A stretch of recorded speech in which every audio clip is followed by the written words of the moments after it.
can't believe it. Football, by the hell.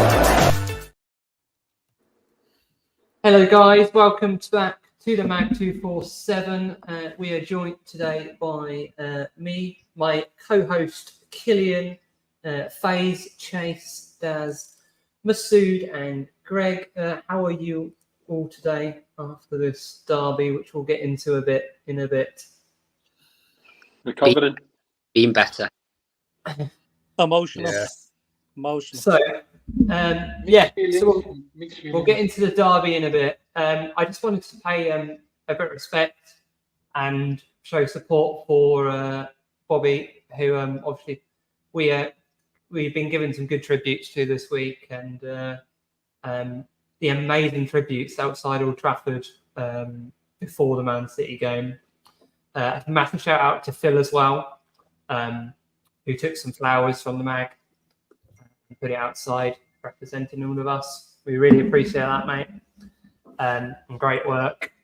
Yeah, I don't know where you guys are on that. If you want to add anything onto that, on the tributes. Yeah, so just to touch upon, so just to give our listeners and viewers a bit of insight. So Phil is one of our team members for the MAG 24/7 Reds.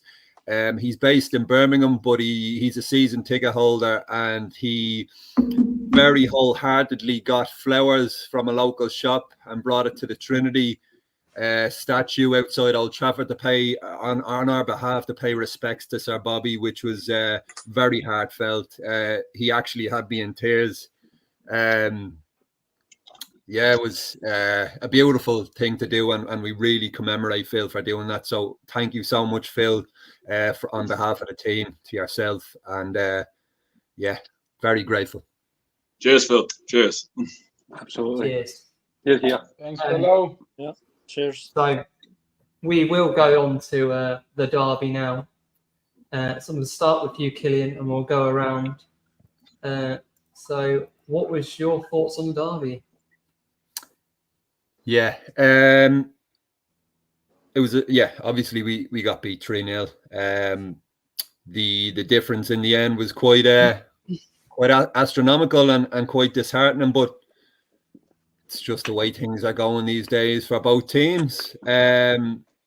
United just can't seem to catch a break. I actually think Eric Ten Hag got the formation spot on. Maybe not the personnel, but we'll come to that later on. I think the system was working quite well, and we were quite dangerous on the break. Actually, I thought we were much more dangerous than City were. But then, of course, our good old friend VAR got involved, and you know yourself, when Michael Oliver's in the VAR room, and you learn that your hopes and dreams for the game diminish quite quickly. It changed the game, the VAR decision. As soon as it popped up on the screen and the commentators were talking that it was being looked at, and I heard Michael Oliver was in the room, I knew it was a done deal. It was going to be a penalty. And they got the penalty scored, and we never mentally recovered.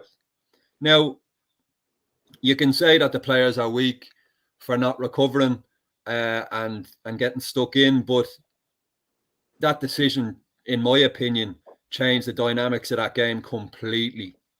But what I will say as well, like, the players are at fault as well. Amrabat, way off it.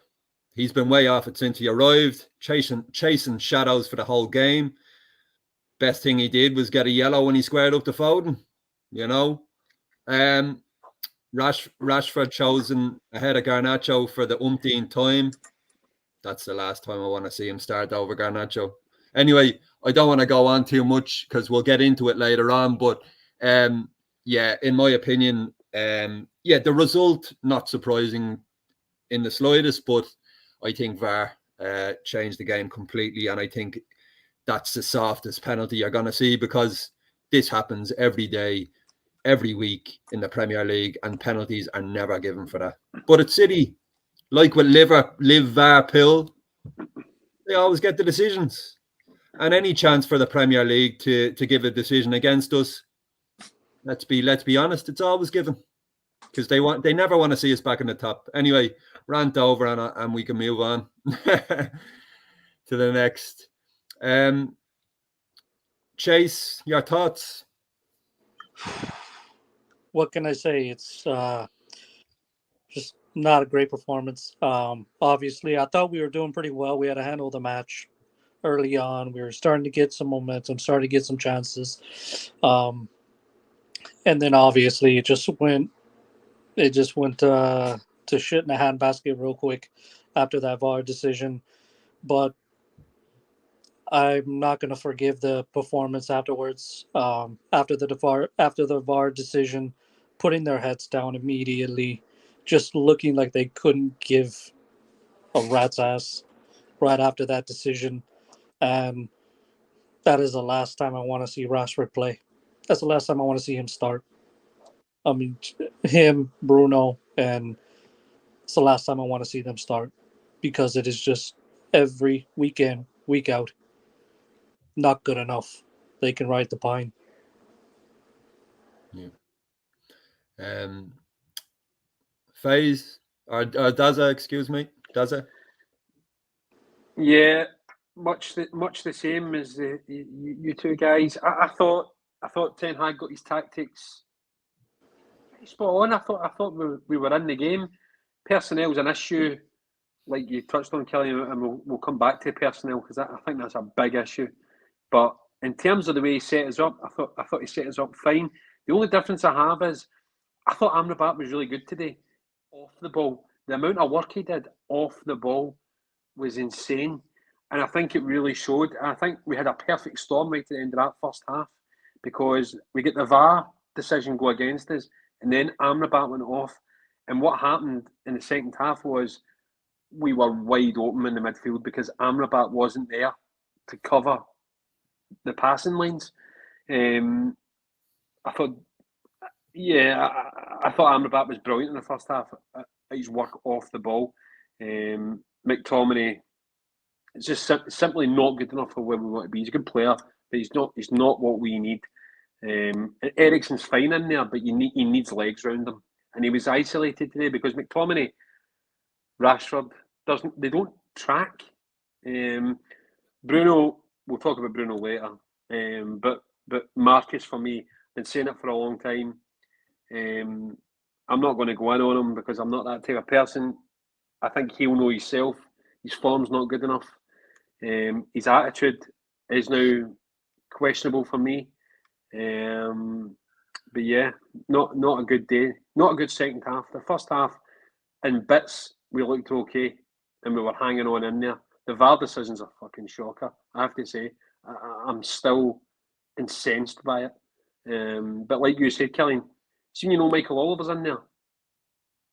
No chance. No chance. That was always going to be given against us. And I'll give it a 10 back. Yeah, ominous, really. Masood, our first off, before we get into it, on behalf of Mag 24/7 Reds, major congratulations about the Springboks, South Africa winning the Rugby World Cup. Massive congrats, brother. Now, we'll park that for now, and we're all love, bro. But we'll get into the match. Your thoughts, brother? Yeah, I mean, exactly like you guys, all the guys who've come on before me and said the same thing. I think at the start of the game we were doing decently, but the story of our season has been where we get into that final third and we don't have that killer instinct in terms of taking the wrong option always. I mean, there was a few occasions where Hoyland had Marcus open, he didn't pass the right pass, and we lost momentum in the attack. So in terms of that, it's just been the story of the season where our attacking hasn't been great in the final third, and that's why we've only scored 11 goals this whole season.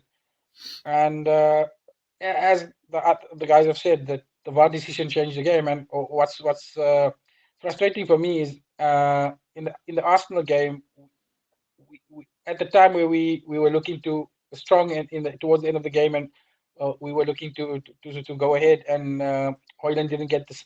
I mean, something that was worse, where Gabriel basically rugby tackled him, and we didn't get the penalty. And yet today, the penalty is given against us for similar, or even something more softer than that.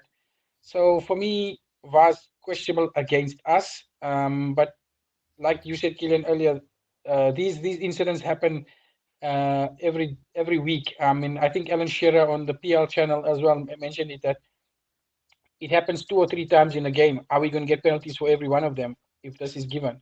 And the answer to that is no. It's just basically when the refs decide which one they want to give, and they don't. There's no. They don't get any. Nothing happens to them when they make decisions wrong and stuff. They just lose out a couple of games where they don't ref a game, and then they're back. So there's no consequence for their failures, and no responsibility as well. And the same thing with us at the moment is our mentality is not great. And with guys like Rashford and Bruno, because they have this guarantee of starting every week, there's no consequence of failure for them as well.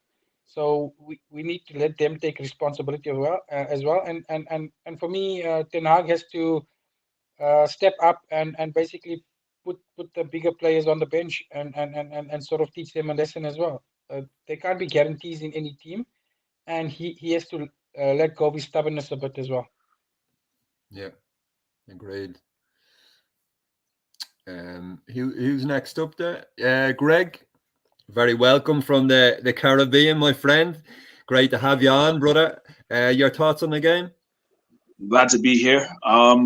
I think the general consensus is a unanimous thing because first few minutes we look great, and I have to agree with Daza, especially because I know Kylian isn't exactly a big fan of Sofiane Amrabat, but he was one of the players that was kind of giving us a bit of a balance in the midfield. We saw when he went off, and I said it when I saw that substitution made for him coming off, and Mason Mount coming on. I'm like, that is going to leave us heavily exposed in the back line, and it really was the case. Scott McTominay cannot play deeper. Christian Eriksen doesn't have the legs to play that role. It left us overexposed, and a lot of players ended up double working themselves in that process.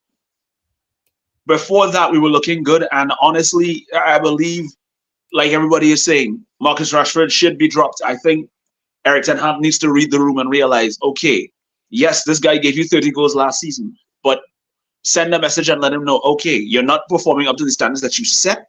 You need to hold the bench for a little while. Give the likes of Garnacho and others some game time. This was not one of those situations where you could just play someone back into form. If someone's not showing that standard, then you can't keep running them into the ground. Sometimes maybe they need to hold the bench and let them come off the bench and be an impact sub. It's as simple as that. Am I turning on Erik ten Hag? No. But at the same time, we have to recognize that when something isn't working, why keep persisting with it? There's a reason why we've only scored 11 goals, because we are not potent enough going forward. Rasmus Højlund is not getting service. Marcus Rashford is underperforming. The right side is starving for some quality. I don't know why Facundo Pellistri can't get any more games, but persisting with Anthony and playing Marcus on the right does not do us any favors. So, and playing Bruno on the right on top of that kills creativity in any sense of, by any stretch of the imagination. Mason Mount looked like a fish out of water in that situation, and the team was just all over the place. Not surprised by the performance, but it is what it is. Very well said, Greg. Agree with nearly all them points. FaZe? Just, you've all been very kind, to be perfectly honest. We started off the game, and then surprise, surprise, a decision goes against us, and guess what? We put our heads down and we feel sorry for ourselves. It's not good enough. It's not good enough. You know what? In games like these, this is where character, teamwork, this is where you come together and you grind out results. City weren't great. They showed patterns of play and they showed what they can be good at, right? But Manchester United, that starting 11, I mean, we'll go into it in obviously a bit more. I thought the tactics were wrong, in my opinion. I thought that the team selection was wrong. I think Erik ten Hag got it probably 1 out of 10 today in terms of everything that he did. But we started the game well, and then, as I say, that VAR decision, which is absolutely ludicrous. It makes completely no sense whatsoever. And like I say, we were just disinterested. That was it. We effectively, at 1-0 at Old Trafford, after 20-odd minutes, we gave up. It's unforgivable. It's criminal. And enough's enough now. Enough's enough. We can't be accepting these performances. Not in a game when we're trying to commemorate one of our greatest ever players as well. It's like I say, it's criminal, absolutely criminal. Yeah. Won't disagree with you there, Fez. That's for sure. Well said, bro. Jono, back to yourself. Johnny, you muted. I echo what everyone has said there. But yeah, not a great performance. First 20 minutes, we were decent. But I echo what Faye said there. We're celebrating the life of arguably our biggest legend ever to play for this great club, who knew how to play for that badge. And we all know the modern day players, it feels like they don't care about what the history of this club means and the wanting to play for that badge. Like, again, Rashford needs dropping. I agree on that. He's been shocking. I haven't seen anything from Mason Mount since we brought him in. I questioned that signing when we did it. He looks just as bad as he was for Chelsea last season. I knew why Ten Hag wanted him. He's wanted him in the past, but that's not worked. He just doesn't fit. I was hoping that he was going to come in and give us some competition for Bruno. Playing Bruno outright, it's ridiculous. It doesn't fit. Everyone knows it. And I'm getting pissed off for seeing him right. We've got so many wingers. Why is Bruno playing out wide? Amrabat, Anthony, Garnacho,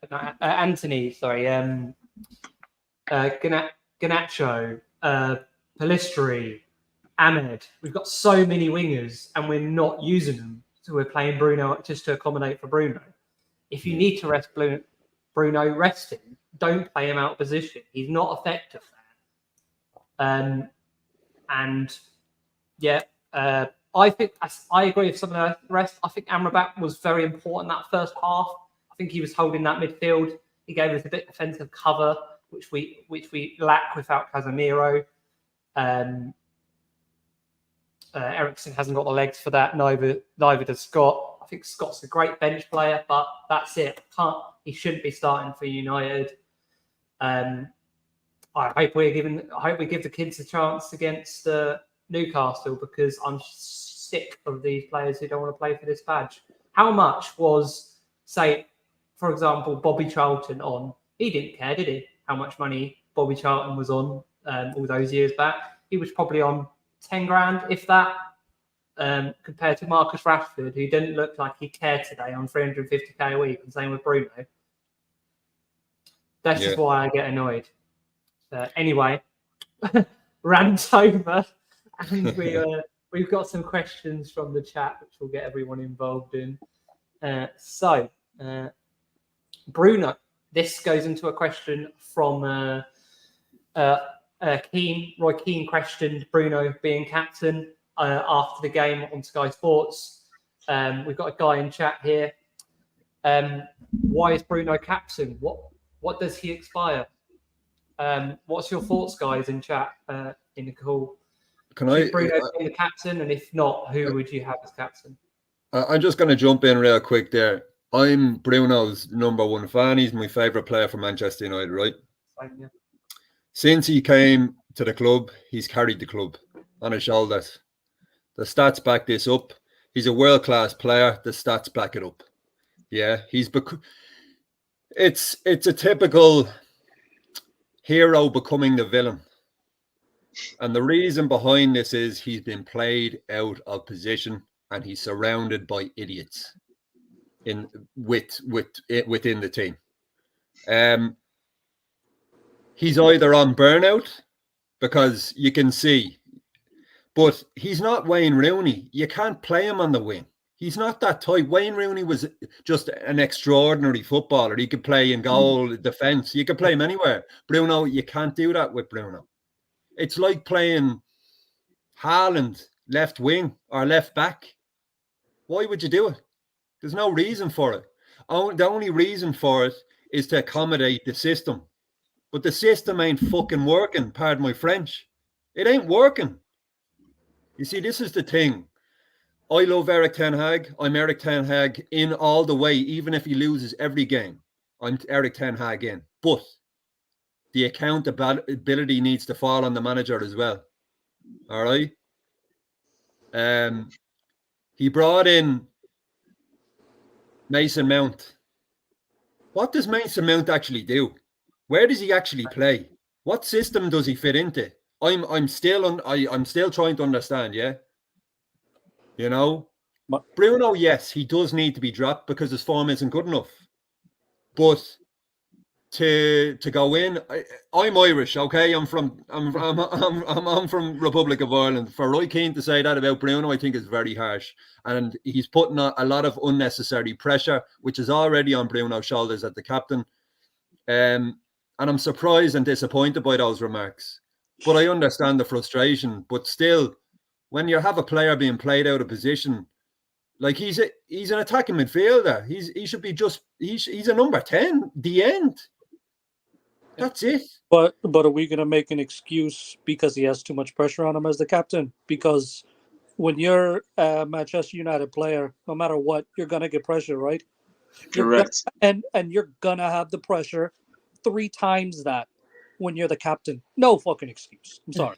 Pardon me, but there's no excuse. When you have that captain's badge, you're the leader. No excuses. No excuses whatsoever. You're the leader. You set the tone. And when you're down and something happens, what do you do as a leader? You bring everyone up. Instead of putting your head down, you put your head up and you bring everyone's level up. Is he doing that as a captain? Well, since he came into the club, he was doing that. But you can only do so much for how many seasons? And finally, his form is starting to drop off. I believe he's on burnout and he's getting played out of position. And I think it's absolutely criminal. You can say what you like, but if you're going to come for a player, Bruno's the last player you come for, in my opinion. Okay. But as a captain, excuses. As the captain, you're put at most scrutiny because you're the leader. You lead. So if you're telling me he's put him on the back since he's been here, and then he falls off, then he shouldn't be captain, because that's not what the leader does. Yeah, well, Chase, who do you put in then? Who do you put as captain then, Chase? Who do you put as captain then? Honestly, because nobody in that team is holding up to any sort of standard right now. I look at this squad. I don't see any captains in that squad. I don't see a natural leader. I don't. Because when something happens, something falls, they all fall. And I see why Keno said what he said. Because he was a leader. He knows what it takes. And you don't have to agree with it. You don't have to agree with it. This is my opinion. But there is not. I think from an Irishman's perspective, for Keno to say that, the man who walked out in his country for the World Cup, yeah, okay. I have the utmost respect for Keno as an Irishman, but he walked out in his country so he can park that bus wherever he wants. But you want to talk about players leading. How can he lead players like Rashford? Did you see? Let's give an example. Bruno made a run down the channel in behind the defender. Delo had the ball to pass it to him first time. Didn't. The run was gone. And then lost, and we lost possession. You could see the face on Bruno. He knows he's surrounded by inferior players. Come on. I think where he gets to stick is his numbers since he's been here are amazing. Most strikers would be happy with the numbers he's got from midfield since he joined this club. But I think on the leadership side of it, where he does get a bit of stick, is the moaning at officials, not getting on with it. Like, if you know what I mean, it's not. Oh, please. Rodri was literally chewing off the referee's ear just to get that penalty earlier. You want to talk about Bruno moaning? No, I disagree with that in a sense, because when Keno was captain, Gary Neville was captain, United players just surround the referee. It's not allowed these days. But they do the same thing. It's passion and emotion at the time. I literally remember a game at Stamford Bridge where I think it was Scholes that got tackled. I saw Sheringham, Keane, Stam, every one of them in the referee's face. No, that's one thing. You're telling me that you're literally criticizing a man who's complaining about not getting a call when they used to be nearly. I thought they were going to beat up the referee at one point. Did you see what happened when the penalty call came for City? Did you see all the players moaning at the referee? Correct. Rodri was in the referee's face. What's the difference? Walker was in the referee's face. Foden was in the referee's face. You're telling me that's okay? Guys, can I just jump in very quickly? Because I've got a complete take to you all. I think all of our definitions of a captain is not what we think it is anymore, I'm afraid. We're talking about some incredible characters there. You talk about Roy Keane, you talk about Vidic, you go back to Cantona. They're unrivaled. They're absolutely unrivaled. Killian, you nailed it, right? You do not say anything to your captain. When your captain looks at you, when Roy Keane looked at a player, gave him that, you absolutely shit your pants. Yo, Roy Keane looked like he would actually kill you with a stare. That's what it meant to him, right? I don't think a captain in this day and age in these football clubs is what we are used to, what we were used to. I think Bruno Fernandes has been a leader by performance. He was incredible. Only third to Lionel Messi and Cristiano Ronaldo, by the way, on goals and assists. Unbelievable stats. Let that sink in. That was only a season ago. Incredible season. He was hitting ridiculous numbers.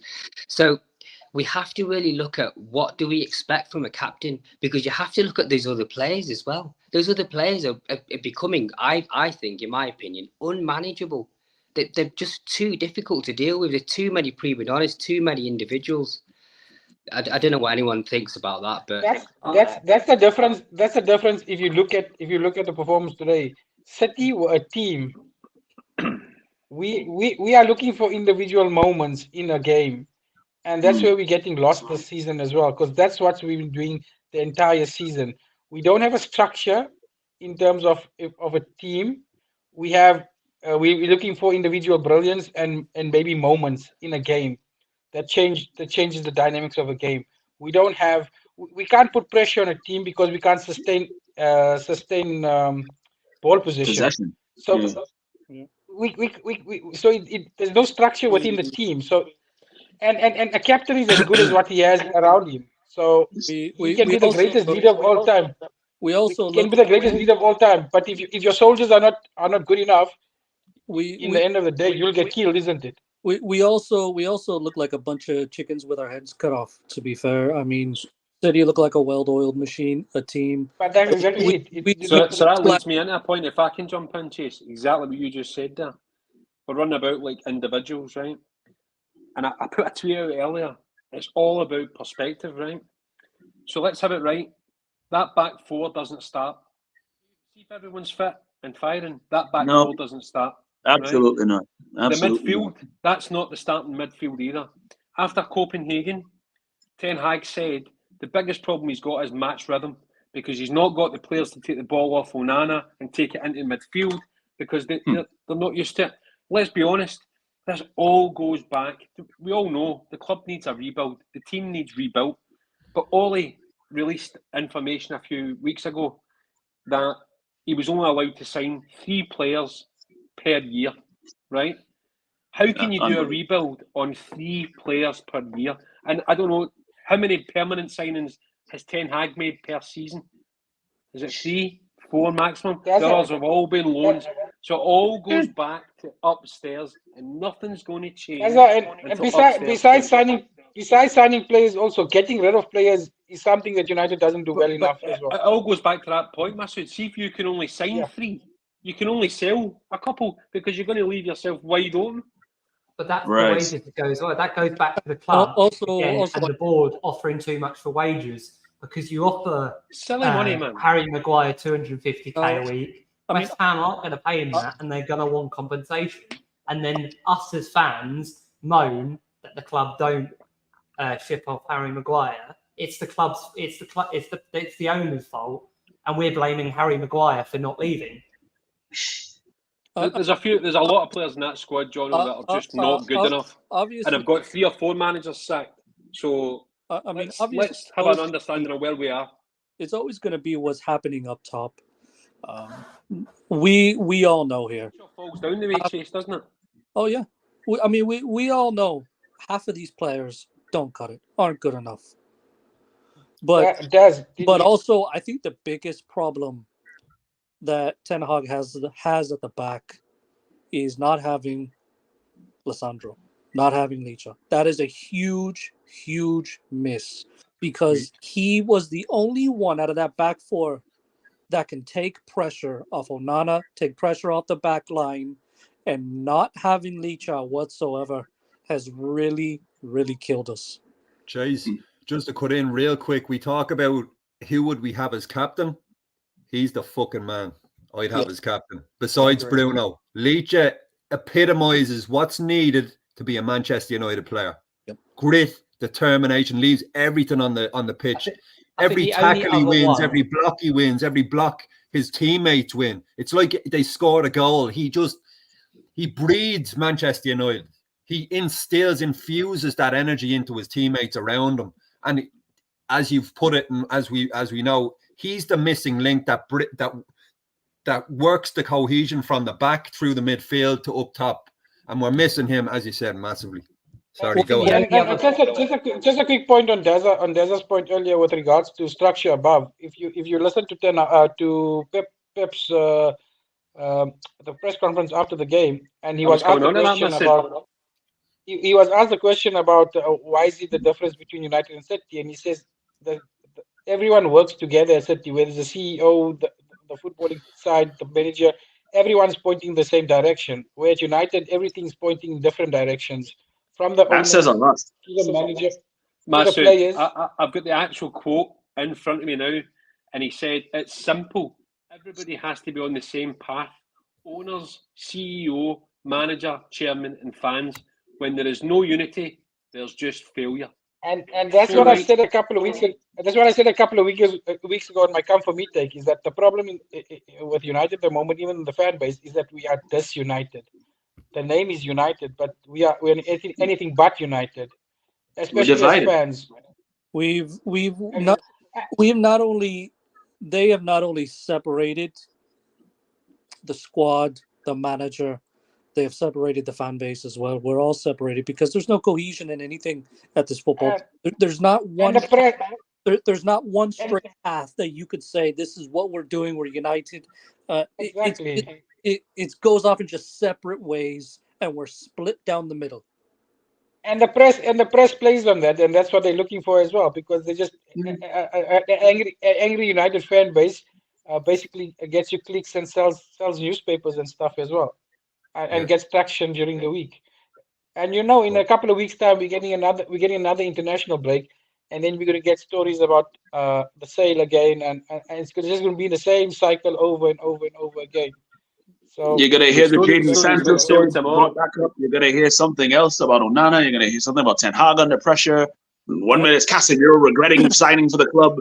It's always something. You see the thing also is that, like you guys said, as everything with the back line as well. Last year, basically the back five was so stable in terms of De Gea, Wan-Bissaka, Varane, Shaw, and Licha as well. So basically, game after game, for at least 20 games, you had that back five, and you had Casemiro in front of them. So it was starting to look like a well-oiled machine, and that's where your attacking players like Rashford and took advantage of that. But we don't have that season, unfortunately. Last year, he knew what he was getting week in, week out.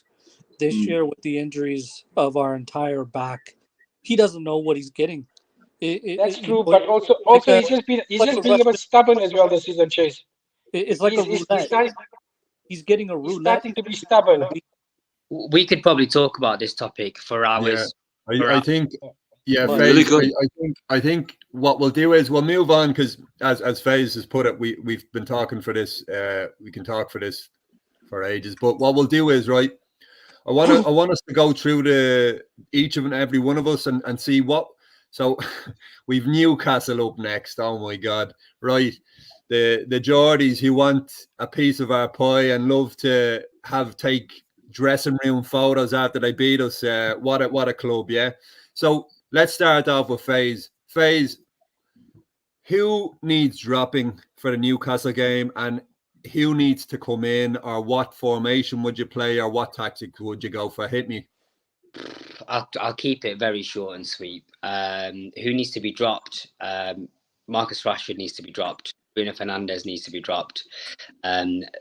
Straight off the bat. And there's no ifs or buts about that whatsoever. I'm not laying into them for any that we already haven't discussed, but when you're struggling that much, you need to take one of them out of the trenches. It's so abundantly clear. You're not going to play them into form because we've tried this. Take them out of the team. I think I talked about the tactics before, and effectively what I was going to say was, I think we need to play two holding midfielders. I think we need to play two in the pivot, because we just haven't got that consistency in defence and that structure where when we are trying to attack, we're just too open. We're too open. We're left far too open, and it's really concerning. So I think we need to play the two. I said in my match preview that Mason Mount was going to be critical in this game. He didn't even start. He played on the right. So I would start Mason Mount. I would again probably Amrabat and Ericsson, because I don't know if Casemiro's back. If he's back, great. Shove him straight in. I'd like to see Mainu at some point, but I want to see Mebry. Because we know what he's done. We know what he's capable of. We know he wants it. He's got the bit between his teeth. When you're a kid like that and you're setting the standards and the examples, the rest should be put to shame. Get him in that starting lineup immediately. And the back four, I don't think we've got any choice. I don't think Maguire and Johnny Evans did that bad today. I think they were okay. I haven't watched the game back, because obviously we've literally just jumped on straight away. But that's where I sit. And obviously, special mention to Onana. I thought he was incredible. That's been a lot worse. Some of the saves today. Yeah, well, that crazy Superman save from Haaland's header, unfortunately, won't get mentioned in the back of the pages. But what a save that was! Chase, do you want to pop in? What would you the changes and etc. formation etc.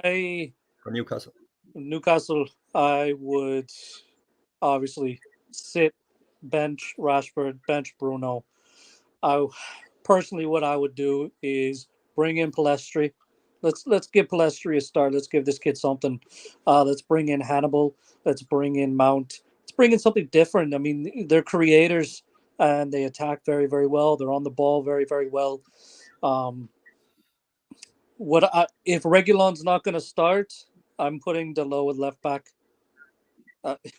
He's played there before. Who plays right back?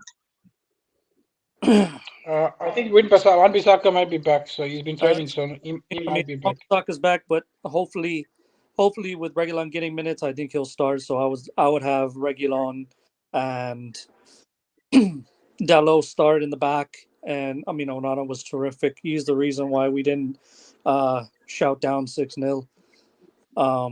And I think Harry and Johnny Evans did very, very well today. For what they were given, they would do very, very well. Yeah, well said, Chase.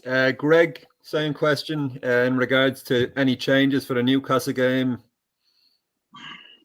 Honestly, I think, like I said, I'm echoing everybody's sentiments with this whole thing. Drop Rashford, drop Bruno. They need a rest, and I think it would be good for everybody in that regard. I would actually go for a diamond in the midfield, because I think centrally we need more midfielders that can control the game, and we can keep Newcastle on the back foot in that regard. We can allow the fullbacks to overload and overlap in the boxes.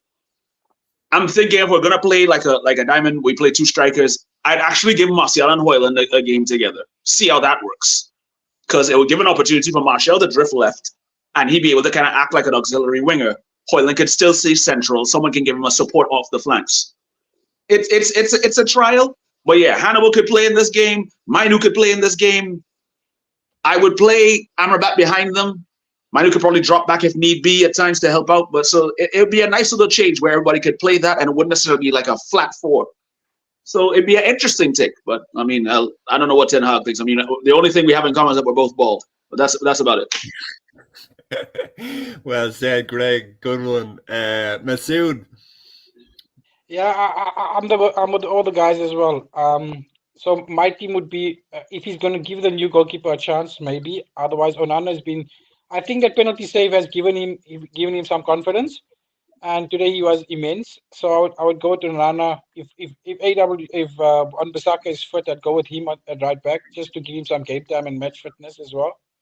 And then you can put Varane and Maguire in the back at the back, or even Varane and Johnny Evans, whichever one you go. I mean, Maguire and Evans were actually good today. So I mean, you don't have to change it, but if you need to give Varane game time to get match fitness as well. And then Reguilon for me has to start, especially against a team like Newcastle, because he brings that dynamism to the wing as well. So he overlaps your winger. And then it's a toss-up between Mainu and Medjbury who comes into midfield with Casemiro or Amrabat. And obviously for Bruno, I'd bring in Mount. And your wingers should be Garnacho and Palestri. And if you're not going to play Højlund, which I think he should play just to get him some confidence and get him some goals, you can play Martial, because when Martial's played this season, he hasn't done that badly. Not that he's tearing up trees, but he hasn't done that badly. So that would be my team for Wednesday. Very good, Masood. Well said, brother. Daza? Yeah, an hour and a half ago, if you'd asked me that question, I would have dropped 85% of that team. And I would have just sent a whole message out to the club saying it's unacceptable. Højlund stays. I probably wouldn't have. I'd have just went Youth FC, honestly, just to send a message.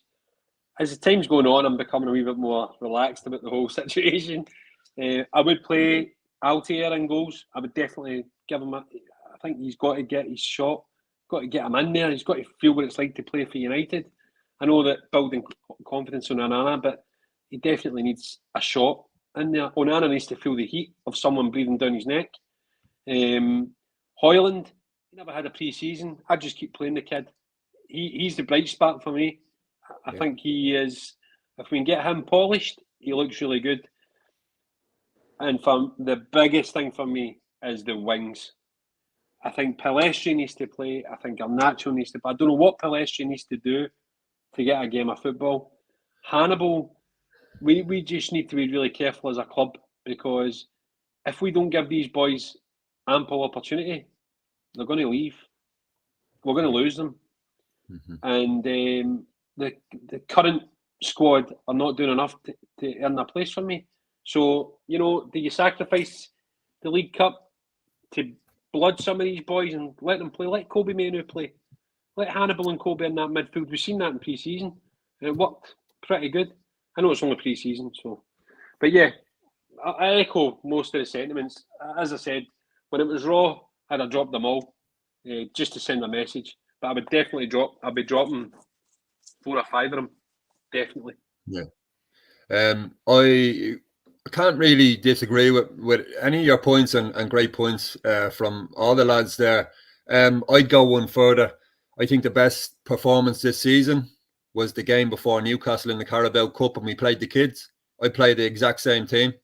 It was the most complete team performance of the season for me. And none of the stars played. It was also the most fun watching United play the season so far. It was probably the most fluid I have seen us play in a long time. Exactly. So smooth, so fun to watch. Everyone getting their chances, and it was just nonstop. And that was probably the first time this season I actually had fun watching. Yeah. Mount got an assist in that game. We just take out the stars and their individual talents and their showboating, and just watch the kids play as a team and show some passion and guile and determination for each other.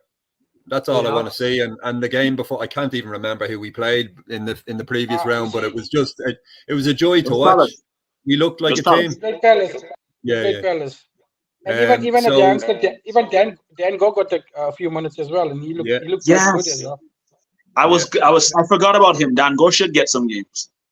Dan Gore is a special player. I think he's an up-and-coming talent and one that I would not be surprised gets the armband in future. Not to put too much pressure on the boy, but yeah, no, I'd play the same team. I think you have to see Hannibal. You have to see Garnacho. Yeah, and that's really it. Jono, what do you reckon? My thoughts on the game is Newcastle are going to want to come for us. We beat them in the final last year. They're going to be hungry, I think. I think it's going to be a really good game. Newcastle are smashing quite a few teams at the moment. They've invested well. They're a well-run club. Eddie Howe is a great manager. They're playing good football. I think it's going to be a really hard game. But I echo everyone. I'd go with the kids. I'd start. I really want to see Manu. I thought he might have come on today, especially that second half of that midfield got lost. I thought he might have brought him on. But he was just lacking a bit match fitness, I'd say. I'd say that was the only reason he didn't. It's probably the only thing we could think of at this point. So I think if he's fit, play him, play Hannibal, drop Rashford, drop Bruno. I don't even know. I even start even more kids. I don't know if there's some youngsters that could get a chance in that back line, get a call up, because we haven't got many defenders at the moment, so we need some cover. So if there is someone who can step up from the youth team for the back line, why not? Some good youth players. I honestly play the kids. I've lost faith in a lot of those players now. I know one player who would have done a hell of a job at that left back position, Alvaro. Yeah, he's in Spain. We can't do much for that at the minute. Yeah. Yeah, just my thoughts anyway. What are our feelings on Ten Hag at the minute? I think you can see he's visibly under a lot of pressure. I think some of his changes today, very, very questionable, very strange. We'll start off with Hoyland. Hoyland got hooked. By far our best player on the pitch. I just didn't understand it. I couldn't get my head around it. It was mind-boggling. Why were changes made when the first half, okay, we were losing and it wasn't great, but the tactics, we look more stable, seemed to be working to an extent, bar the VAR decision and a couple of close calls. Like, we looked dangerous. The one I didn't understand was the substitution for Amrabat for Mount. I think that's the one that really confused me. I think if you were going to sub Mount on, sub him off for Bruno, or sub him on the to play out wide. Don't sub him off. I think the reason. Sorry, Chase. 1 sec. I think the reason Amrabat got hooked, and I know I was going on about Amrabat being way off it, and I did in terms of the pace of the game, but I must say, I admit all of your points in respect to him playing off the ball, his work off the ball. I do admit you've opened my eyes, because I do agree with that to an extent. But my thinking when I was seeing Amrabat playing the first, he just kept losing the ball, like giving it away simply. So I think that might have gotten Erik ten Hag annoyed a bit, that he was giving away the ball quite often.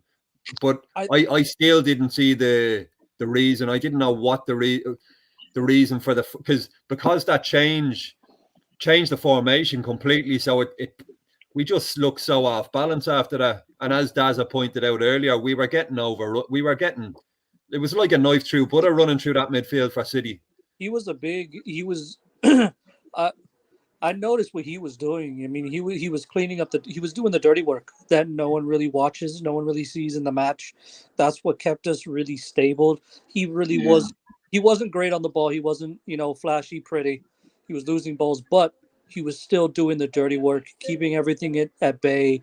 And also what he was doing was being the enforcer in the midfield for us.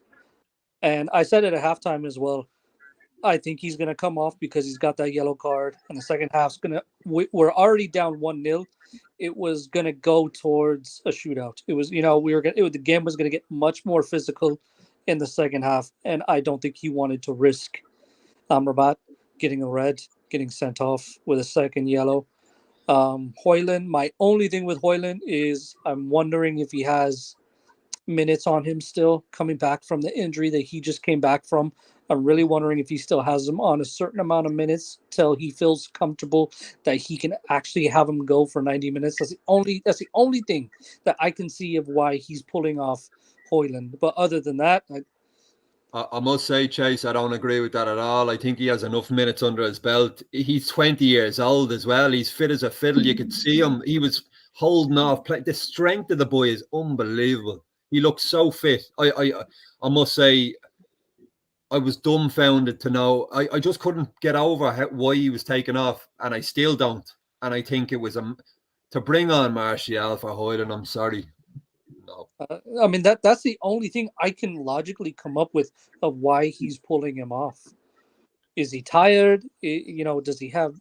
Is he giving him a certain amount of minutes for an extended period of time till he feels that you're fully at this where I want you, so on and so forth? I mean, is there something going on that we don't? There's obviously something going that we don't know, that he keeps pulling Højlund off at the times that we need him the most. I think the biggest issue, though, right, just to jump in, is he's keeping Rashford on. So when that sub came in, I automatically thought Rashford's coming off here, and he brought Højlund off. Now, I knew that we weren't going to get back into the game, right? But if there was a slither of a deflection and you get a goal and you're thinking you might be back in it, and he's taken Højlund off, and he's done it time and time again. And as you said, Killian, at 20 years old, you're a spring chicken. I'm afraid that particular scenario doesn't wash with me. I don't think that's the case. He's played international games as well, so he's had plenty of time to recover. If he's not fit, you don't start him. It's as simple as that. You had Garnacho on the bench. You had the mannequin, as Phil would call him. We had to the top line, my opinion. We had options.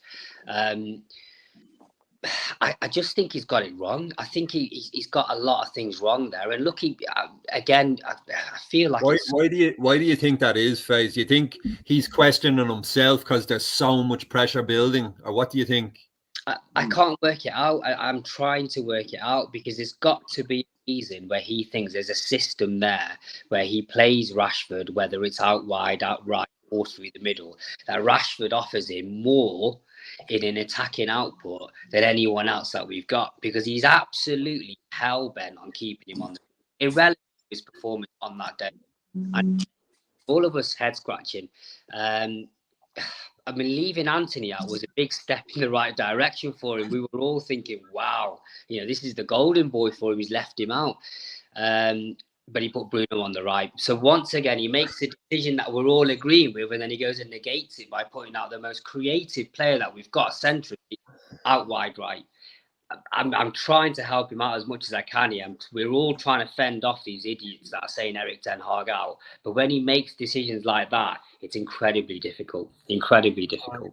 I feel like, though, it's getting to the point for Ten Hag of every decision he makes is so critical. He's damned if he does, and he's damned if he doesn't. And I think for him, he's scrambling in his brain what to do, but he is so strict in how he wants things done, and he's gonna live and die by the way he plays and the way he's gonna set his instructions and tactics. Just very, very quick, I don't want to hog the mic. The very least you do when you're in these scenarios is play your players in their best position. End of story. Don't overcomplicate it. Bruno Fernandes is a number 10. He creates. Play him as a number 10. Marcus Rashford's wide left. Play him wide right. Don't move him back central. He's not capable of doing what he's doing. So I just wanted to add that in. I think, Chase, just to jump on what you said, you're living in my head, Chase, because I was just about to say, when he brought Højlund off, I said to one of the boys that was with me when I was watching it, I think he's just scrambling to make a decision to affect the game, to try and outthink Man City a bit. I don't think there was any real. I think him and Mitchell van der Gaag maybe just thought, let's do this and see what comes of it. Do you think that goes back to the summer as well, though? Because I know, like, we were all talking over the summer in spaces, and we all said we need 2 strikers. Get 2. One is not enough. Everyone. Chase and I discussed it for about 8 months. Sign Hoyland, but you need to sign. You need to sign a prominent number 9 in front of him. We talked about it's too much stress for the kid. It's too much stress for the kid. Of course. He's a young boy learning his. Who do you get though? Who do you get in January? If we have to go for one in January, though, who do you get? We should have got Harry Kane. That's who we should have got. It was supposed to be Kane and Hoyland as the double team. We were all expecting Kane to come in. There was no way we were expecting United to put such pressure on a 20-year-old being our main man up top. We were all. My whole thing was that I kind of had my trepidations because I knew Daniel Levy was going to be an asshole about it. Yeah. I mean, at the end of the day, what's done is done. We didn't get, Kane, but we have to live with what we have. Yeah. But I've said it in the past. I'd looking at Ivan Toney in January. Yeah, of course. The boys, quality player, bro. But here, listen, Daz touched upon it earlier. There's a common denominator here, all right? It all comes down to the owners, okay? Correct. We get rid of Eric Ten Hag, who comes in? Whoever comes in is going to fail again as well. I'm telling you, this is just a merry-go-round of bullshit. That merry-go-round's over, though, Killian, because we've got no money left. Well, there's no money left. We brought in some of the absolute world's best managers in the world: Jose Mourinho, Louis van Gaal, to name a couple. All they got them players. Listen, I truly believe Ollie was on the way, and then for marketing reasons and obviously politics came into it, and Ronaldo became available, and there were whispers that he was going to City, and we couldn't let that happen. He derailed everything, all Ollie's work. Okay, Ollie wasn't the man probably to take. He probably had taken us as far as he could managerial quality-wise, but it was a damn good. It was horrible the way it finished, but it was damn good at the start, and I do believe there was a direction there. And some of the football we played was unbelievable. Let's give him credit. Yeah. Always a legend, by the way. But I agree with that to an extent. I think Chase. Oh yeah. When you go, I'll give it to you. I think one people need to understand here, and they overlook. Mourinho said it best. No matter what manager comes in, no matter who it is, could be the best manager in the world. It's never gonna work. You are gonna fail as a manager when you come into Manchester United because of what's asked of you, and you're not gonna get what you want. Doesn't matter who you are. It's not gonna work. You're gonna fail. That's what I was about to say. Like, you'll get your first season, they'll throw 200, 250 million in you to get you back in the Champions League. You're back in the Champions League. We're stopping backing you now. We needed you back in the Champions League. You got us back in the Champions League. That's it. What I was going to say, John, before I was just rudely interrupted by Chase, was that the nucleus of this squad, right? There's a large amount of players in this team that got 4 managers sacked. Right? There's still players in this squad that played when Alex Ferguson was there, up until last season. Jesus Christ! Crazy. Let's just think any other top club, we'd have just went bang, bang, bang, bang, bang, bang, and got rid of all of them. Yeah. But we can't, because you can only churn 3 at a time, and that's the problem. And nothing's going to. We're going to be here until it changes upstairs, and that's a fact. That's a fact. Yeah. Yeah. Like Louis van Gaal inherited half of the previous manager. Then he gets done. And then Jose Mourinho inherits 3/4 of his team, doesn't get the backing, and he's gone. And then Ollie comes in and has 3/4 of Jose Mourinho's team. And it goes on and on and on. Eric Ten Hag. So when you go. Go ahead, bro. We'll finish.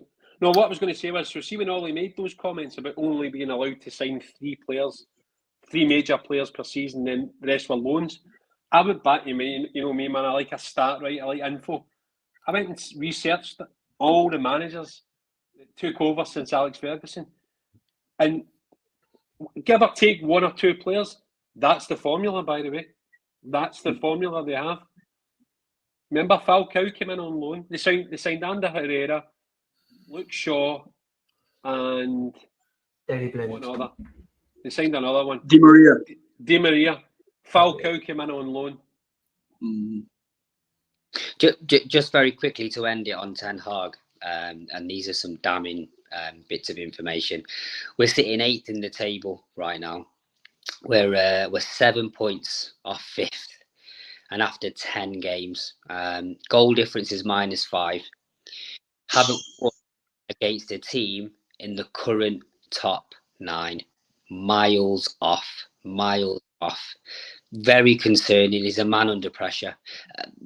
It's incredibly concerning. With everything else that's going on in the club, Erik Ten Hag was the guy that we stood behind, and we still stand behind. But he's under an incredible amount of pressure right now. Massive. I only just good want to thing go is around. I we're just want to skint. go around the group real quick and just, are we in or out for Erik Ten Hag? And I'm gonna go off. I'm gonna go straight in. Erik Ten Hag, even if he loses every game of the season, Erik Ten Hag in for me all day. FaZe, Jono, sorry, you're the same, are you, bro? Yep, same. Yeah, echo that unequivocally, mate. Chase? Yep. 100%. Every player can go. He can stay. My manager. Love it, bro. Gregory?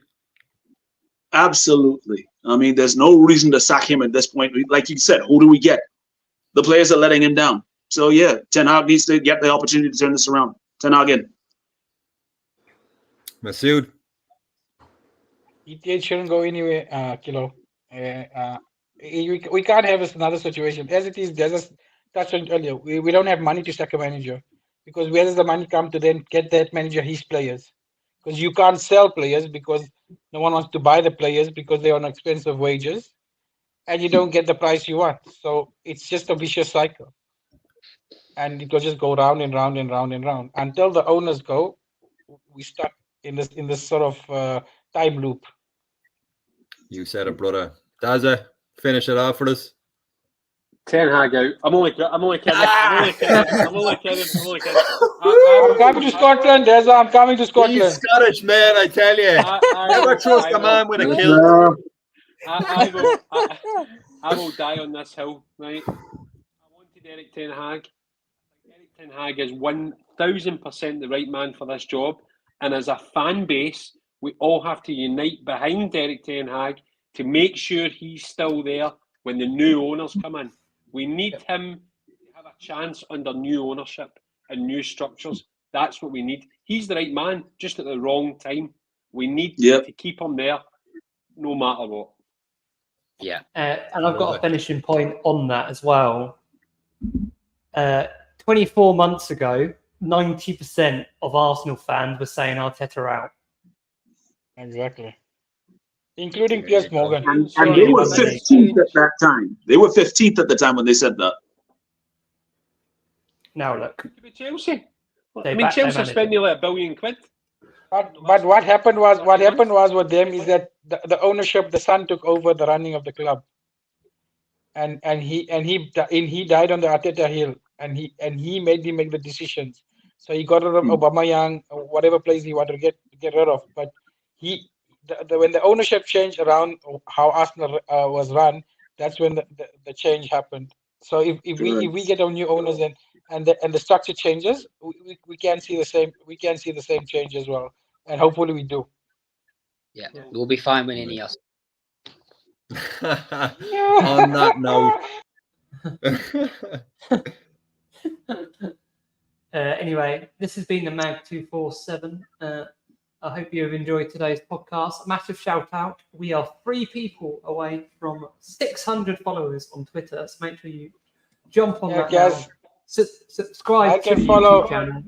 We're still got a giveaway for when we get to 1K on Twitter. So make sure you drop a like, leave a comment, and we have been the Mag.